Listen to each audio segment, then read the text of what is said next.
What if the job that drains you every single day is not God's plan for your life, but simply the starting point He wants you to leave behind as quickly as possible?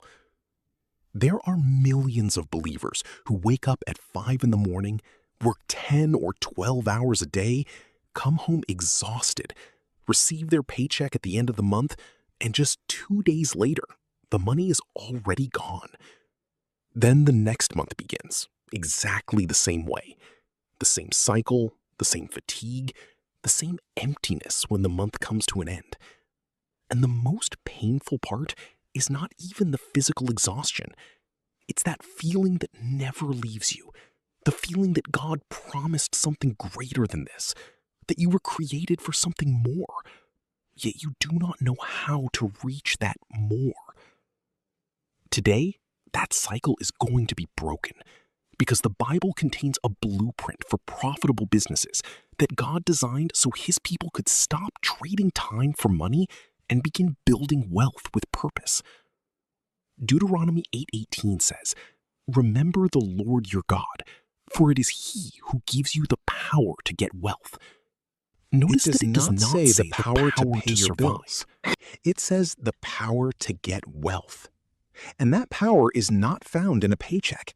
It is found in the opportunities and businesses God has already designed specifically for you.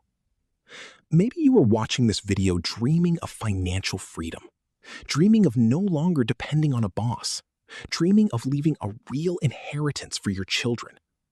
That dream is not worldly ambition. It is a seed that God planted within you. The problem is that many believers pray for prosperity while continuing to make financial decisions without any biblical principles. They work with faith, but without strategy. And that combination does not produce wealth. It produces burnout. There is a person in the Bible whose story you need to see through a different lens today. He was born without an inheritance, without land, and without influential connections. His family had nothing extraordinary, yet he made a decision that changed not only his life, but the history of an entire nation. He started with what he had. He identified an urgent need in the marketplace of his time, and instead of settling for a salary, he built a system of provision that positioned him as the administrator of the greatest wealth of his era. This man did not sit around waiting for blessings to fall from heaven. He worked with wisdom, vision, and a principle that you are going to learn today. His name was Joseph, the son of Jacob, and his story is not merely an inspiration. It is a business manual that God recorded in Genesis so that you can apply its lessons today. If this message is already speaking to your heart, write in the comments right now, "Lord, activate in me the power to get wealth." And stay until the end, because the seventh business we will discover today may be exactly what you have been waiting for to create the breakthrough your family needs.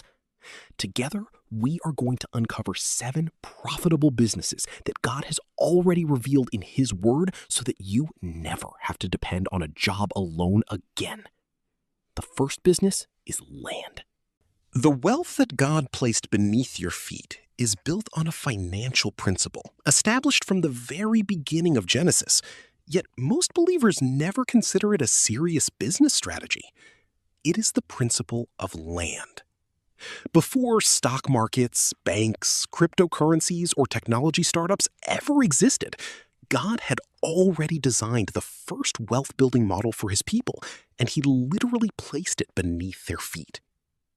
In Genesis 1:28, God said to humanity, "Be fruitful and multiply, fill the earth and subdue it." The word subdue in the original Hebrew is kabash, which means to dominate, manage, and develop with authority.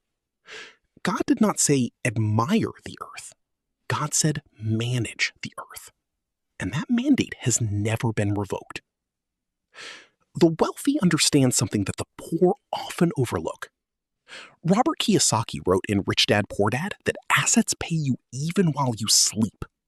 Land is the oldest asset in history. What Kiyosaki described in the 20th century, God established thousands of years earlier. Land produces. Land appreciates in value. Land generates passive income. And God instructed his people to possess it. Now, how do you apply this principle if you do not have millions of dollars to buy property? Here is the practical lesson that almost nobody teaches. In growing cities and developing regions, there are people who began building wealth by purchasing affordable lots in expansion zones, renting out unused spaces in their own homes, or acquiring small rural properties. I know the story of a woman who had an unused garage. She began renting it out. With the income she earned, she saved consistently for months until she was able to purchase a small piece of land on the outskirts of her city. Today, that land is worth nearly 4 times what she originally paid for it. On top of that, she receives rental income from a neighboring farmer who cultivates the property. She was not wealthy when she started. She was obedient. One of the greatest mistakes middle-class believers make is spending everything on consumption while never setting aside resources to acquire land or real estate. They pray for prosperity, but every dollar that comes in goes right back out on clothes, technology, and entertainment. Land is not purchased with what is left over. Land is purchased with what you decide to prioritize. Here is your action plan for applying this principle today. The first step is to identify whether you already have a physical space that can generate income. A room, a garage, a family property, a piece of land, or an area within your business. The second step is to research regions in your city where land prices are still affordable and urban growth is expanding. The third step is to create a dedicated monthly fund specifically for acquiring land. Even if you start with only a few dollars each month, the discipline of setting money aside for land is an act of faith combined with action.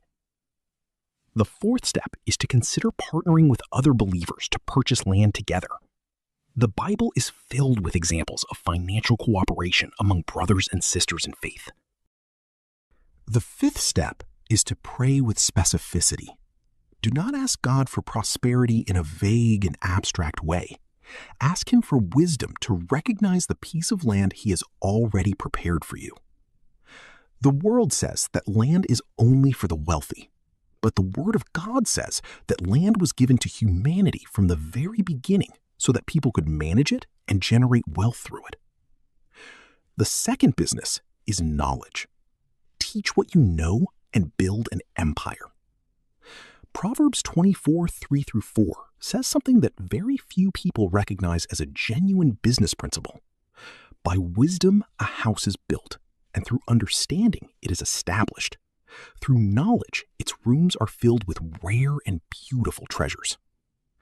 In the context of ancient Hebrew culture, a house was not merely the building where you lived. It represented your family, your legacy, your enterprise, and your entire system of provision. And that system is built through knowledge. Today, we live in the most powerful era in history for turning what you know into a profitable business. You do not need a university degree for that. You need a biblical principle and a clear strategy. For a long time, many people have treated knowledge as something meant only for personal use. They study, learn, and develop skills, but never imagined that their knowledge could become the foundation of a business. When you begin to understand this passage from Proverbs through a financial lens, everything changes. Knowledge is not only a spiritual resource, it is an economic asset. Across the country, there are people who know how to do things that others are desperately trying to learn. They know how to cook in a unique way, use digital tools, raise animals, speak in public, raise children with strong values, sew, manage small businesses, create pastries and desserts, design spaces, or provide emotional guidance. And that knowledge, which is often given away for free or simply ignored, can become a recurring source of income. I know the story of a man from a small town who worked in construction as a foreman for 22 years. When he lost his job at the age of 54, he thought his life was over. Then, someone suggested that he record short videos teaching construction techniques to people who wanted to renovate their homes without paying expensive contractors. He started publishing. In less than a year, he had followers throughout his region and across other parts of the country. He created a simple online course. Today, he earns twice as much from that knowledge as he ever earned working for a company. He did not invent anything new. He simply applied Proverbs 24 without even realizing it. The model is simple. Identify what you know. Package that knowledge into an accessible format. Then sell it repeatedly. You do not need inventory. You do not need an office. You do not need large startup capital. You need what God has already placed inside you, along with the courage to believe that He gave you that knowledge for an economic purpose. Here is your action plan. The first step is to make a list of 5 things you do better than most people you know. The second step is to ask yourself which of those 5 skills people would be willing to pay to learn. The third step is to choose the most profitable one and create a basic product around it. It could be an in-person class, a video lesson, a workbook, or even a guided community group. The fourth step is to set a fair price. Not free. Proverbs 31:18 says that the virtuous woman knows that her trade is profitable. Do not undervalue what God has placed inside you. The fifth step is to begin with the people closest to you, your neighbors, church members, and community groups. A knowledge-based business starts locally and can grow globally. Napoleon Hill wrote in Think and Grow Rich that specialized knowledge is one of the assets accumulated by millionaires. But Proverbs said it 3,000 years earlier. The knowledge God deposited within you is not an accident. It is capital. The third business is livestock. Multiply what is alive and create income that reproduces itself. Job was the wealthiest man in the East. When the Bible describes his wealth in Job 1:3, it does not mention bank accounts or real estate. It talks about livestock, 7,000 sheep, 3,000 camels, 500 yoke of oxen, 500 female donkeys. Livestock was Job's productive capital. And there is something extraordinary about this model that you need to see through a modern financial perspective. Livestock has a characteristic that very few financial assets possess. It reproduces itself. A cow can produce a calf every year. A pig can have between 8 and 12 piglets in a litter. A hen can lay between 200 and 300 eggs annually. This is what modern financial experts would call passive income, generated by self-replicating assets. God designed this principle long before the concept even existed. I know what you may be thinking. I do not own land. I have no experience. I would not even know where to start. That reaction is understandable because most urban believers have become completely disconnected from this principle and its economic relevance. But I want to show you how this principle applies today, both in rural and urban settings. In the northeast of Brazil, there are families that survived severe economic crises and maintained food security precisely because they had some form of animal production. Chickens in the backyard, rabbits in small cages, pigs raised on food scraps. While the cost of everything around them continued to rise, their animals kept growing, reproducing, and providing. There is a man from the countryside who started with just 4 laying hens that his mother left him. Today, he owns a small poultry farm with more than 600 birds.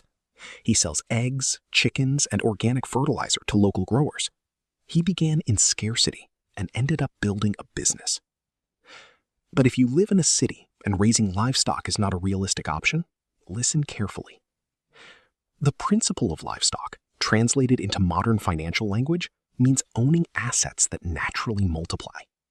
It could be a client base that generates referrals on its own. It could be a sales system built around products that customers purchase repeatedly. It could be an investment strategy where capital works for you and profits are continuously reinvested. The logic is exactly the same. You establish something alive, something productive, and it grows according to its own nature. Here is your action plan for applying this principle.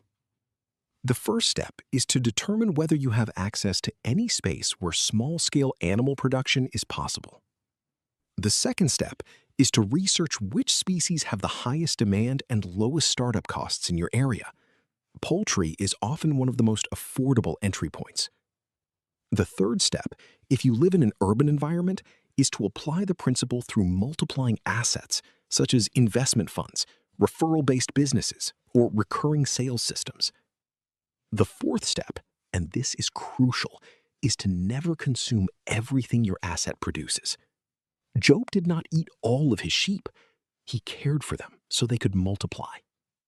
The mistake many people make is spending the product instead of reinvesting in the source of production. The fifth step is to pray specifically about which living asset God wants you to cultivate in this season of your life. The Bible does not portray wealthy people as those who simply work more hours. It portrays them as people who have assets working on their behalf. Job did not personally shepherd all 7,000 of his sheep. He had systems and people managing them. That is biblical financial leadership. The fourth business is commerce. Buy with discernment, sell with purpose, and become a channel of blessing. Proverbs 31 describes the virtuous woman in language that, when viewed through a financial lens, becomes a remarkable handbook for entrepreneurship. In verse 14, she is compared to a merchant ship that brings provisions from afar. In verse 16, she considers a field and purchases it. In verse 18, we are told that she sees that her trade is profitable.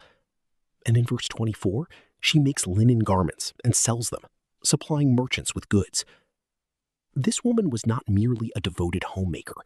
She was an entrepreneur. She purchased resources, transformed them into valuable products, sold them, reinvested the profits, identified opportunities in the marketplace, and managed multiple streams of income. And the Bible does not present her as an exception. It presents her as a model of a God-fearing woman.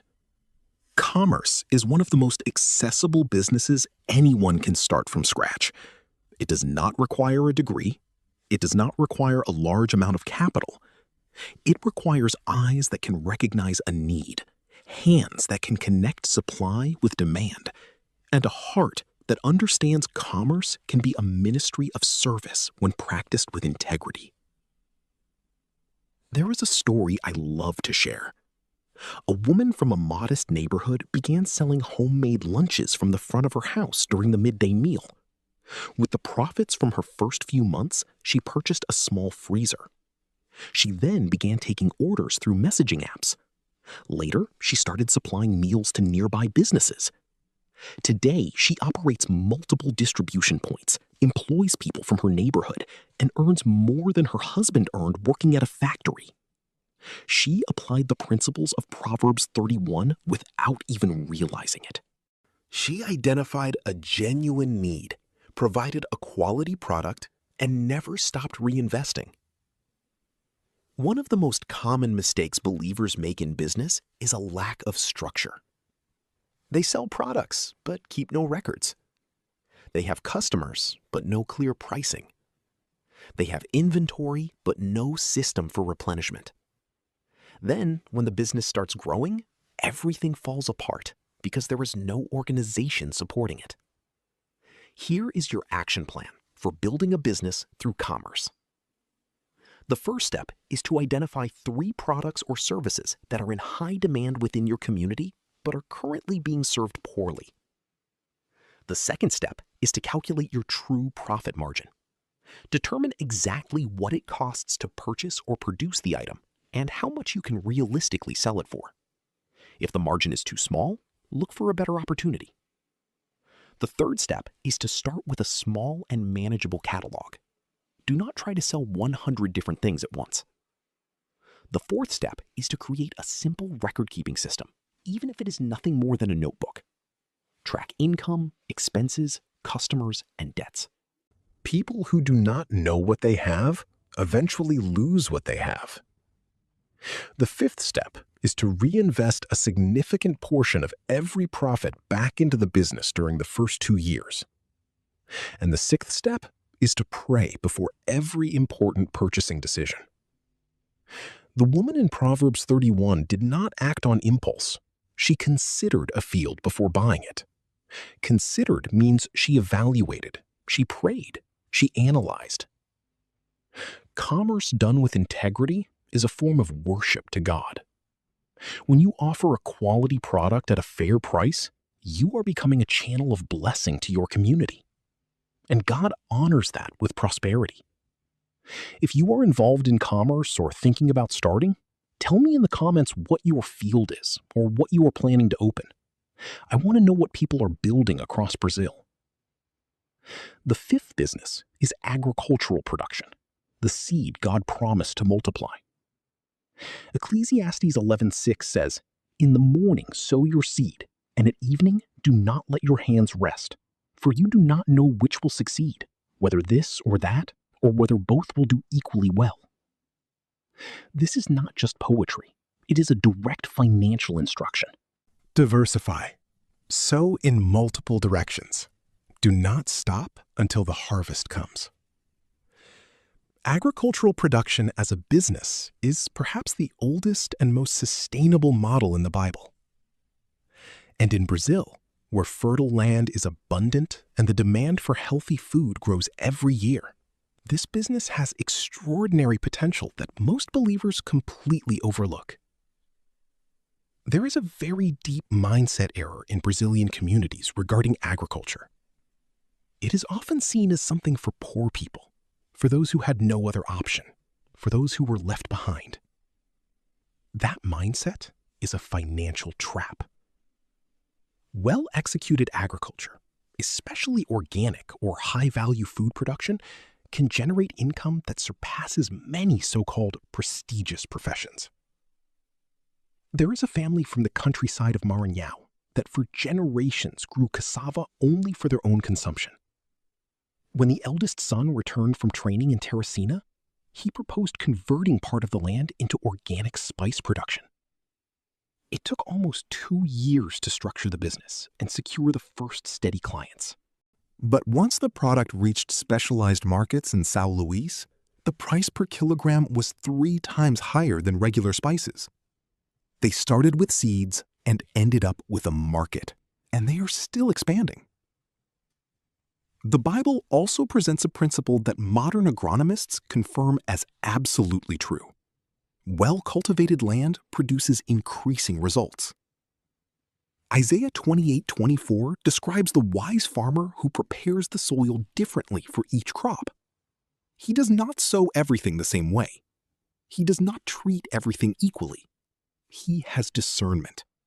And that discernment, verse 26 says, comes from God. Here is your action plan for agricultural business. The first step is, if you have access to land, identify which crops have the highest demand and best prices in your region. Do not plant what everyone else is planting. Research specialized high-value crops such as aromatic herbs, organic vegetables, and less common tropical fruits. The second step is, if you do not own land, consider leasing productive plots. In many regions of Brazil, there is unused land available for rent at affordable prices. The third step is to pursue quality or organic certification, if your market allows it. Certification can completely transform your product's price. The fourth step is not to wait for everything to be perfect before starting. Ecclesiastes says you sow in the morning and again in the evening. Consistent, progressive action beats waiting for the perfect moment. The fifth step is to build alliances with restaurants, local markets, or farmers' fairs in your city. Direct sales remove the middleman and maximize your profit. Those who sow faithfully reap abundantly. This is not only a spiritual truth, it is an agricultural and financial law established from the beginning. The sixth business is craftsmanship and manufacturing, the hands God anointed to create wealth. Exodus 35 narrates something extraordinary from a financial perspective. God tells Moses that he is called Bezalel by name and filled him with the Spirit of God, giving him wisdom, understanding, knowledge, and all kinds of craftsmanship to design artistic works, to work with gold, silver, bronze, precious stones, wood, and every kind of skilled labor. And alongside him, he placed Oholiab, and in the hearts of every skilled craftsman, he put wisdom so they could accomplish everything he commanded. God filled a craftsman, not only a prophet or a priest, with his spirit. This means that craftsmanship and creative skill have divine origin, and when used with economic purpose, they are fully aligned with God's calling. In Brazil, there is an enormous wealth of craftsmanship, recognized worldwide, yet still heavily undervalued by many of its creators. The lace of Ceará, the ceramics of Vale do Jequitinhonha, the embroidery of Minas Gerais, the leatherwork of Rio Grande do Sul, the straw crafts of the Northeast, the clay works of the Recôncavo.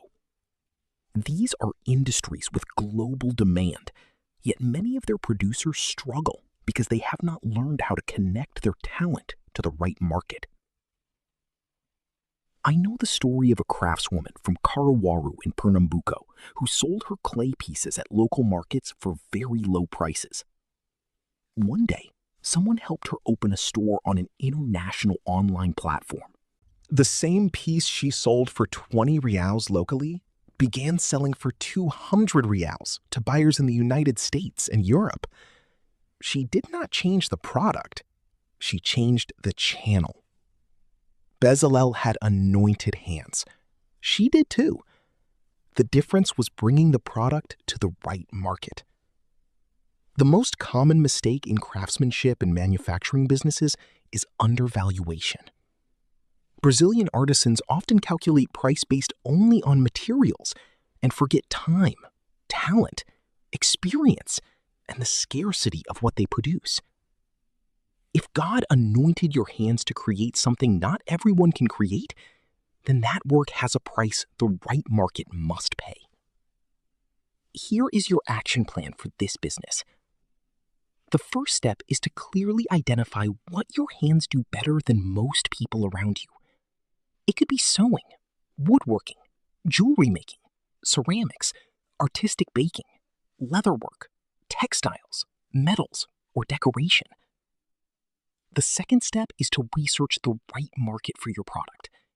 The local market is not always the best one, and global platforms are full of buyers willing to pay for unique handmade products.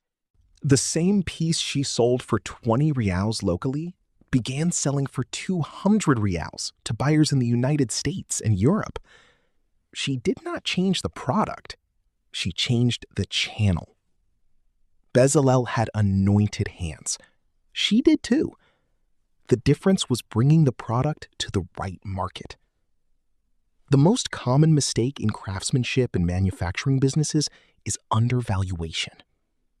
Brazilian artisans often calculate price based only on materials and forget time, talent, experience, and the scarcity of what they produce. If God anointed your hands to create something not everyone can create, then that work has a price the right market must pay. Here is your action plan for this business. The first step is to clearly identify what your hands do better than most people around you. It could be sewing, woodworking, jewelry making, ceramics, artistic baking, leatherwork, textiles, metals, or decoration. The second step is to research the right market for your product. The local market is not always the best one, and global platforms are full of buyers willing to pay for unique handmade products. This is not only a spiritual promise, It is also a precise description of one of the most scalable business models of the modern era: administration and consulting services. Those who learn to manage small things well are entrusted with greater responsibilities. In today's economy, this principle translates into a clear reality. Individuals and companies are willing to pay well for those who help them better manage time, resources, processes, projects, and projects. Administrative services, consulting, basic financial assistance, social media management, business organization, simple accounting, team coordination, and strategic planning, these are among the fastest growing business areas in Brazil in recent years. And they require something many believers underestimate: the gift of administration. In 1 Corinthians 1 verse 8, Paul mentions administration as one of the gifts God gives to his church. This gift is not only for managing church budgets.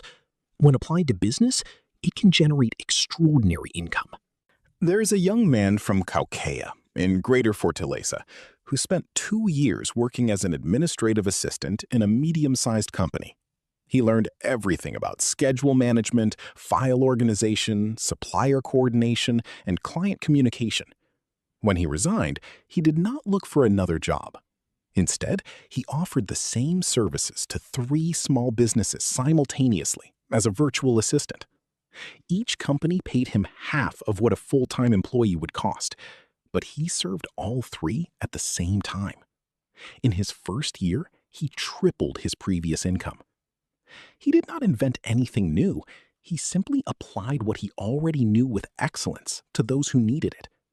The service business has an advantage that few others have. It requires no inventory, no machinery, and no physical storefront. It requires talent, discipline, and reputation. And in God's economy, reputation is built by serving with excellence, even when no one is watching. Proverbs 22:29 says with striking clarity, Do you see a man skilled in his work? He will stand before kings. He will not stand before obscure men. A person who specializes and serves with excellence does not remain on the margins. He stands before kings, before leaders, before those who have the ability to pay well and open doors. Here is your action plan for building a service-based business. The first step is to identify which administrative, organizational, or managerial skills you already possess. You do not need to be an expert. You need to be better than average in something specific and useful. The second step is to define your target clients: small businesses, freelancers, professionals in your field, churches, or ministries that need organization. The third step is to build a simple portfolio with 2 or 3 examples of your work, even if they come from a previous job or volunteer experience. Proof of your ability is your track record, not your resume. The fourth step is to offer an initial service at a reduced price in exchange for a written testimonial. A strong recommendation is worth more than any advertisement. The fifth step is to establish clear processes from the beginning: schedules, deliverables, pricing, and payment methods. Clients pay not only for the service, but for the peace of mind you provide. And the sixth step is to continuously invest in improving your skills. The service you offer should increase in quality every 6 months. If you do not grow in capability, you will eventually only grow in price, not in value. Now comes a reflection I want you to carry deeply in your heart. Across all 7 businesses, there was a common thread. They all require you to act with what you already have. The land you may be ignoring, the knowledge you give away for free, the assets you have not yet put to work, the product you sell without strategy, the seed you were afraid to plant, the anointed hands you underestimate, the administrative talent you have not yet monetized. God has never asked you to wait until you have more before you begin. He has asked you to be faithful with little, so He can entrust you with much. The most dangerous financial trap is not debt, inflation, or economic crisis in your country.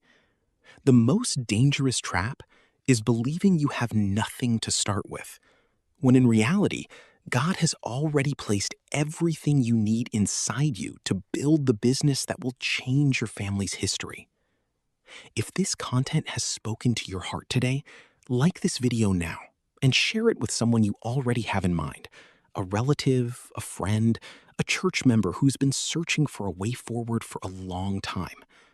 You did not arrive here by accident, and someone needs to hear exactly what you heard today. Heavenly Father, I lift up each person who has watched this teaching until the end.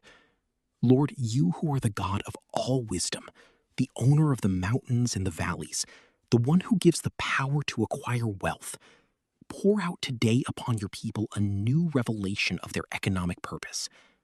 Let every principle heard today not remain as intellectual teaching, but become a decision, an action, a first step toward the financial freedom you have already prepared for them before the foundation of the world. Lord, bless the hands of those who listen to this message. Bless their minds so they may think with strategic clarity. Bless their hearts so they may not be afraid to start with little. Bless their homes so that the debts that weigh them down begin to break one by one as your people apply your principles with faith and action. Bless the business that does not yet exist, but already lives in the heart of those who heard us today. May this dream of entrepreneurship, of building, of generating income, not be suffocated by doubt or by the opinions of those who have never believed in greatness. May your favor surround your people like a shield in every negotiation, every sale, every investment, every financial decision. May the same spirit that filled Bezalel with wisdom, understanding, and knowledge to create and build fill each one who has heard this teaching today. May their hands be anointed, their minds renewed, and their economy reflect the glory of a God who did not design his people for scarcity, but for abundance with purpose.